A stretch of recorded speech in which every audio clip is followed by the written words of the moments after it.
Penguin Random House Australia Audio proudly presents The Redgum River Retreat.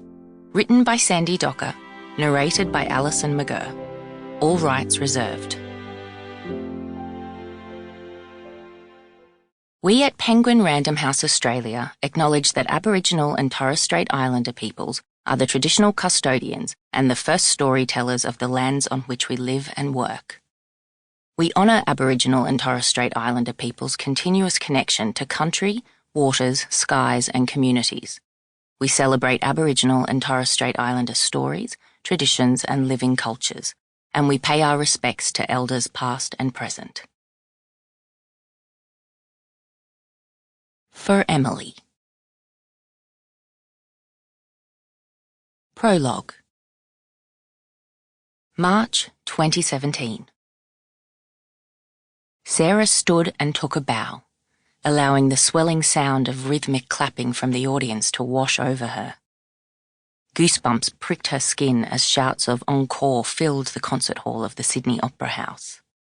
She'd dreamed of this moment since she'd first touched her father's cello when she was 5 years old, and drawn his bow across the strings, coaxing a deep, melancholy groan out of the dark wooden beast that stood taller than she did. "You are a prodigy, my little Minim," her father Pierre had said, and she'd blushed, even though she hadn't known at the time what a prodigy was. He was wrong, of course. She wasn't a prodigy at all.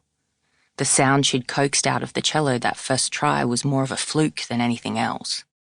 But the thrill that had washed over her that day had set her on a melodic path that had led her to this moment, 25 years later, playing on arguably the biggest stage in Australia as the most recent addition to the acclaimed Five Bows Quintet. The members of the string ensemble bowed once more, then retook their seats and raised their bows, poised, ready to play their arrangement of Bohemian Rhapsody. Tabitha, the first violin, drew in a breath and lifted her shoulders to signal the upbeat as the other members of the ensemble followed her lead. The vibrant notes of the piece danced on the expectant air, building to a crescendo that filled the great space around them. Waiting backstage after the concert, Sarah's family greeted her with broad grins. Granny Rose, dressed in a black sequin dress that clearly took inspiration from the 1920s, clapped and gave her granddaughter an approving nod. Sarah's cousin, Ryan, "Sample complete. Ready to continue?"